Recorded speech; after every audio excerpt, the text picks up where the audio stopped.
Okay, so this morning we are focusing on the boldness of the word. And this is an amazing verse. The righteous are as bold as a lion. The righteous, who's a righteous? Someone that gave their life to the Lord. The righteous is as bold as a lion. So what does it mean? If you read word, and you get this word that really touches you, that fire, that word, makes that you are unstoppable. Can I see, is there anybody that experienced this? You know, we can pray, but we've got a battle. And if you're not sure what is the Lord's will in this situation, but if you get that word that you know, but this is what must happen, you're unstoppable. So if we take the word is like a lion, it removes fear. If you know this is what the Lord is saying, it removes fear and it produces spiritual courage, supernatural courage. A lion does not ask permission to roar. God's word is not intimidated by culture, pressure, or darkness. Over all the years, if we go and look at all the history times, the word made that people just stood. Even if they were thrown for lions. Even if they knew, if I'm going to serve the Lord, if I come to church, they're going to kill me. The word made that they were unstoppable. They were as bold as a lion. This morning at the Afrikaans, when we talked about the word, I had to read the piece again of David and Goliath. And when they had the discussion, they said, David tried to put Goliath's armor on. He tried to put Saul's armor on. But then he said, no, this armor doesn't fit me. I can't fight with this. So he tried to be in the mold that people expected. And then he said, no, I will fight with what I have. And then he took the stones and he took the spear. And if you now think with your sense, it doesn't make sense. It doesn't make sense. This young boy, at one stage, the giant said to him, am I a dog that you come to me like this? This young child. But David said, I come to you in the name of the Lord. And this, that he knew he's coming in the name of the Lord, made him that he slain the giant. And he changed legacies. He changed Israel's legacy. Now, when you have word inside you, you pray specific. When you don't have word, you say the same things over and over. You don't know what to pray. And now remember, our battle is our mind. This is our battlefield. Must I, mustn't I? Is it right? Is it wrong? What should I do? What shouldn't I do? But if you read word and it falls in your heart, you know, and then you start praying. And this is what we see with Joshua 1 verses 8. The book of the law shall not depart from your mouth. You shall meditate on it day and night, so that you may be careful to do according to all that is written in it. For then you will make your way prosperous, and then you will have good success. Have I not commanded you, be strong and courageous? Do not be frightened, and do not be dismayed, for the Lord your God is with you wherever you go. If Joshua had to think, I cannot do what Moses has done. Moses, there were so many miracles. So many people died every now and then because God was angry with them. Now Joshua must take them in the promised land. But what does the Lord say to him? He says, do not let this word be out of your mind. Think about it. Meditate about it. And then you will says. Can you see what the word does? It makes you as bold as a lion. If we think the wars that Joshua had to fight. But he was bold because this is what the Lord said. Think about it. If we can go back to what Andre that one Sunday said. We have a soul, a spirit, and a body. When our soul, our will, our intellect, our emotions live life, I mean, people upset you. People stab you in the back. People, you can't stand on people. That's what Jeremiah said. You cannot depend on the arm of flesh. You cannot depend on your own heart. That's what the word says. But now when you have this battle in your soul, what makes that you know this is what the Lord says? What makes you to win? When I read word and the word connects with my spirit gets stronger, as bold as a lion. And then I realize, but this is the enemy. This is not true. You know, you cannot prevent the crow from flying over your head, but you can prevent the crow from making a nest in your hair. So we can prevent this battle that we are in from conquering our thoughts, from making us what we are not supposed to be, if we know, but this is what the word says. So when the word fills your heart, fear loses its grip. Compromise loses its attraction. And truth becomes your foundation. We live in a culture that are humanistic. Everything is right. This morning when we talked about it in the Afrikaans discipleship, we talked about a baby takes up to 2 years sometimes to go out of House of Hope. Because the father's got the right, the mother's got the right, everybody's got the right. And then someone said, but what about the responsibility that goes with the right? Now, if we think today, so many things are rights, but there's no responsibility. So we can easily lose what God wants to do in us, through us, changing the world, if we don't know what does the word say. Because everything goes. Everybody does it. And we all know because social media are giving us so many messages. But now if you read the word and you say, no, I can't. This is what God says. I'm not taking all this defeat. I'm not taking these wrong choices. I will do it God's way. And then you become bold as a lion, even if you stand alone. The word is like fire. The word ignites and purifies. The word is like fire. Have you seen what fire does? Have you seen what fire does? If we just think about fire, there's so much deception.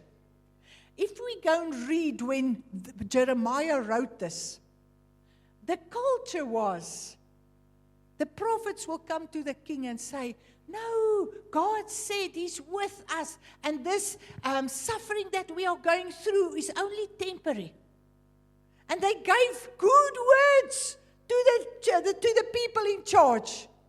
And then Jeremiah came and he said, the Lord said, you will stay in this situation for 70 years. And then they threw him in jail. And then Jeremiah said, is my word not like fire? Because at the end it was proved that Jeremiah was the prophet that heard from the Lord and that other prophets didn't hear.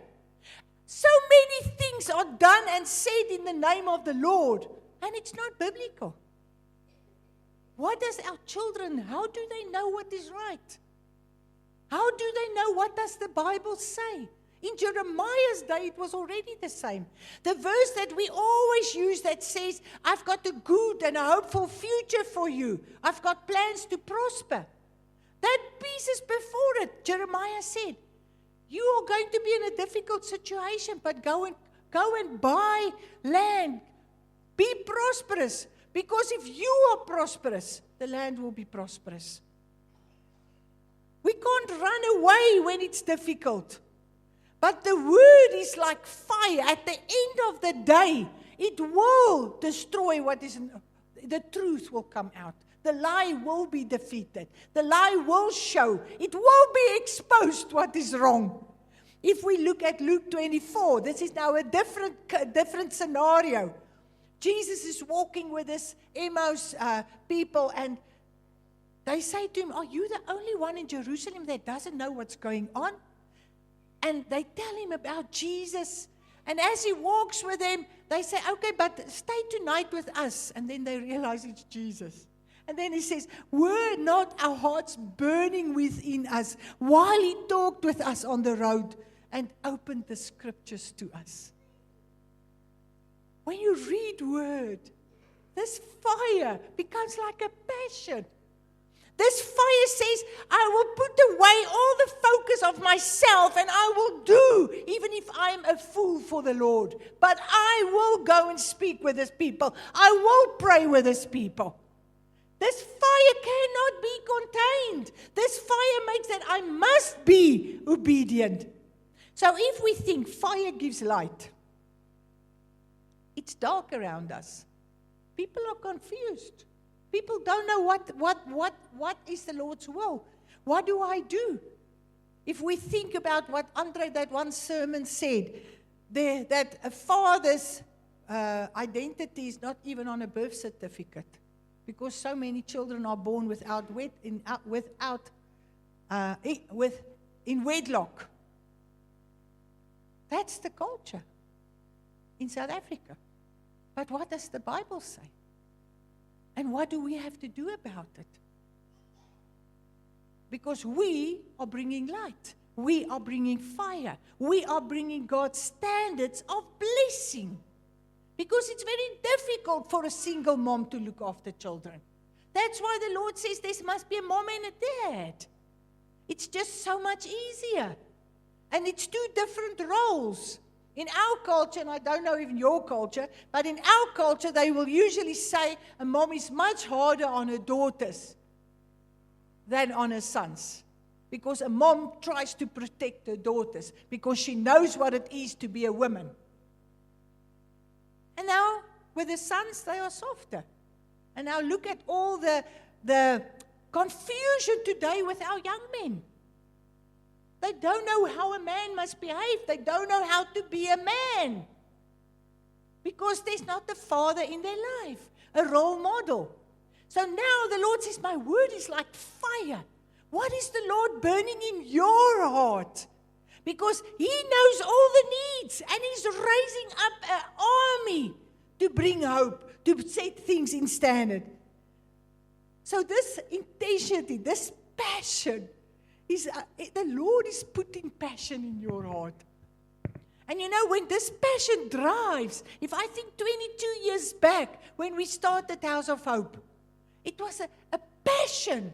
Every week it was a Vista newspaper that would have either abandoned baby that were discovered in the streets, or a dead baby. And this passion made House of Hope. And after 22 years, it's still the only baby house. Because there's a lot of challenges with a baby house. I just said this morning, for 20 babies, you need 1,200 nappies if you work on 8 nappies. If you work on 6 nappies a day, you can take 300 off for 1 week. But it starts with passion. So what did the Lord put in your heart when you read Scripture? Because that passion is supposed to change the world. 803 babies was saved through House of Hope.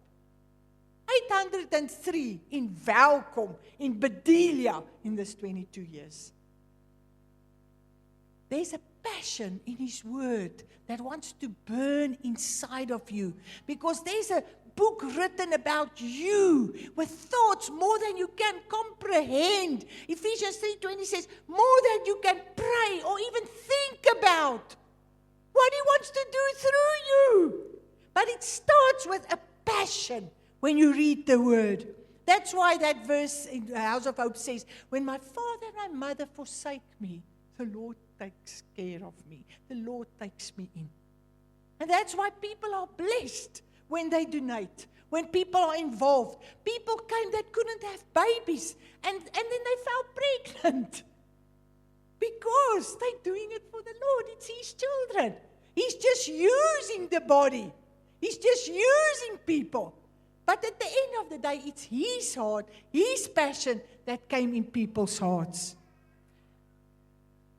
So fire also makes a revival.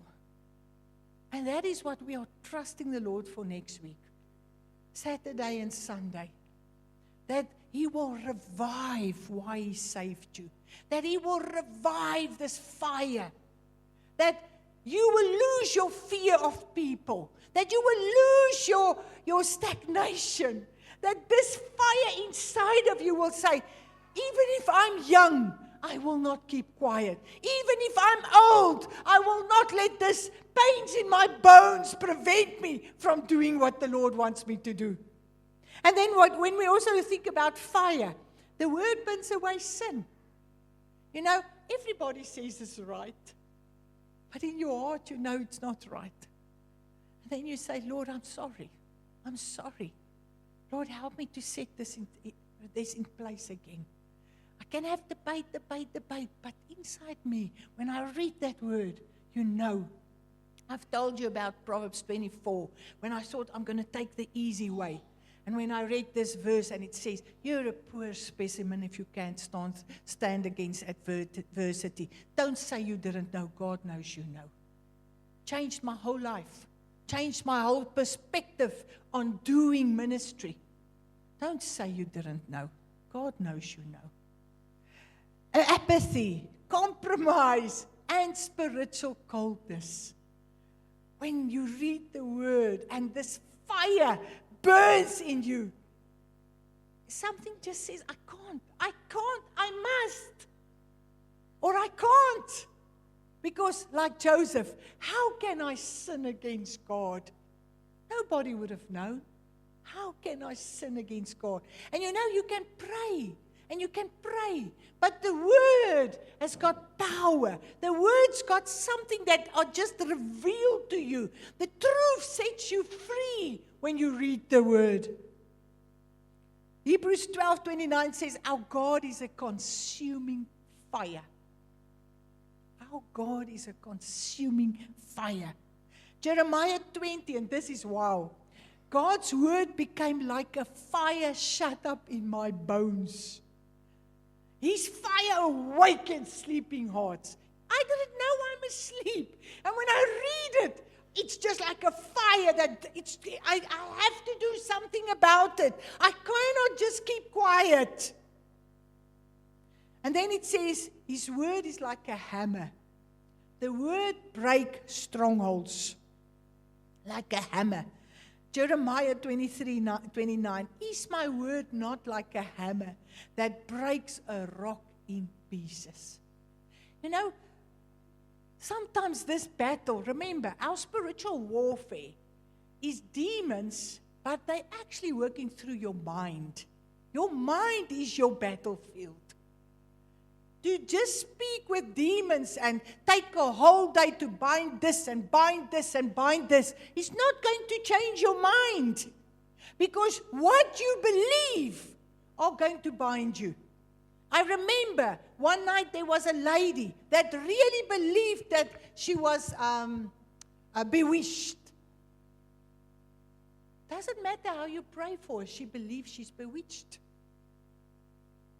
So many things in my life, if I believe it, my thoughts are so wrong. And then you start scrutinizing yourself, or you feel guilty. But when you read the word, and you say, Lord, open your word to me. When you read it, it's just like the truth sets you free. And you realize, but this is not the truth. I really want to serve the Lord. Why do I feel like this? Why do I lose all my courage? Why do I feel I can't do it? Just think for one moment. If someone is drowning, and we see someone is coming with a river, all of us will quickly jump in or throw something. It's a natural response. But now people are dying without Jesus. And what are we doing about it? They're drowning. I'm busy with myself. Oh, I'm so shy. I'm too young. I don't know the Bible. Get that person. Call the pastor. But people are dying without Jesus. And he said, go and make disciples of all nations and teach them. So where's the battle? The battle is in my mind. I am called. I joked with the interns. 1 Corinthians 4 said, we are caretakers of his mysteries. Us, me, we are caretakers of his mysteries. When we read it and it starts growing inside of you, you must feel how you get bold. You must feel how I lose all this guilt that Satan wants to put the whole time on you. All this inferiority. Because he doesn't want that person to be saved. He doesn't want that person to be discipled. So he knows what's my weaknesses. He knows exactly what to do with you and with me. He knows how to bind us. But now it says, my word is like a hammer that breaks the rock. 2 Corinthians 10:4 says, for the weapons of our warfare are not carnal, but mighty through God, pulling down of strongholds. Some battles are too hard for human strength. Pride, bitterness, rebellion, addiction, hard hearts. But when you read the word, in one moment the Lord shows you. If we think about that one king, he was so proud of his majesty. Oh, it's fantastic how the kingdom looks. And the next moment he lost his mind. And I can't remember how many years he was like an animal in the field. But somehow he repented and he humbled himself and God reinstated him. His word is like a hammer. He wants to break all these lies. Whatever your parents said to you, whatever your teachers said to you, whatever your surrounding day, whatever the lies, he wants to break it with the lies. If we think, Gideon, I can't, I'm the poorest. I can't.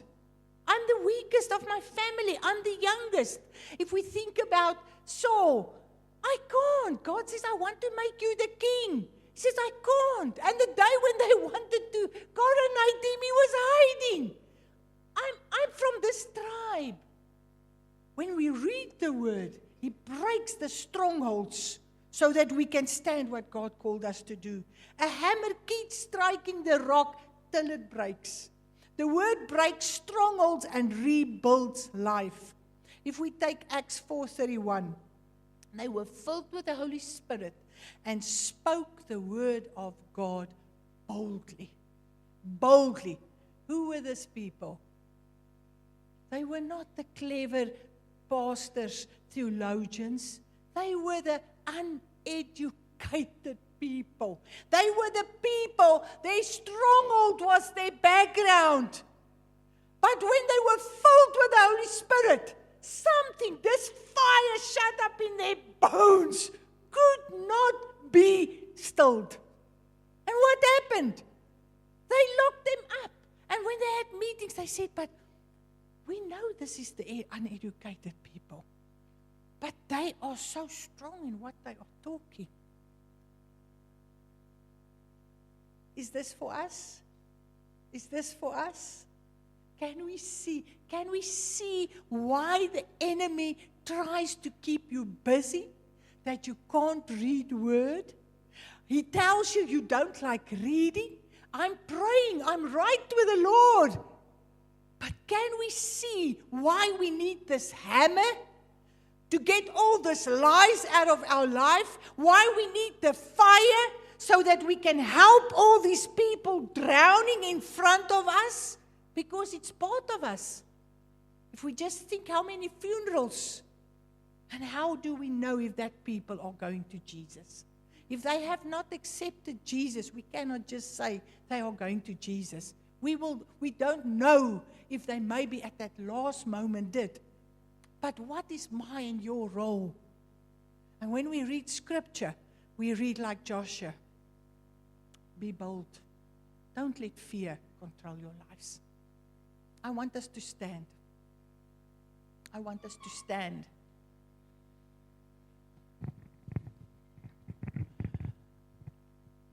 And I want you to surrender yourself to the Lord. Maybe until now you felt, but when I read scripture, it just doesn't, it's so difficult. I don't understand it. God wants to take you to a level that you can understand. In one moment, He will do it for you. Lord, your children are standing in front of you. Your beautiful children, your beautiful women, your courageous men, your courageous young people. And Lord, I thank you that your word is like fire that will burn inside of every one of us, so that we can do what you called us to do, that we will be light in the darkness. Thank you that your word is like a hammer, that all these lies that we took, that it will break it, so that we, like Joshua, will take the land for the Lord, that we will take every promise that you promised, not just for us, but also for our family and our loved ones and for South Africa. Thank you for your word. I want you to just speak with the Lord, all of you. Just speak with the Lord and just tell Him your heart. You know where you are with His word, His love letter. I just want you to just speak with Him. Just have an honest conversation. Lord, thank you that all your children are just opening their hearts for you. You know them. You know us better than we will ever know ourselves. Thank you for your word. Thank you, Lord, that when we open your word, that it will really become alive. I pray for all of us that you will just give us a desire for your word. And Lord, next week when we come together, that the fire of the word will change forever us and our children, our lives, that it will be godly generations. Where moms are alone, that supernaturally godly generations will appear. Where moms and dads are together, that moms and dads will say like Joshua, we and our family will serve the Lord. Thank you, Lord, for everyone here this morning, and that your Holy Spirit is meeting each one of us where we are. And thank you for your word. In Jesus' name we pray this. Amen. Amen.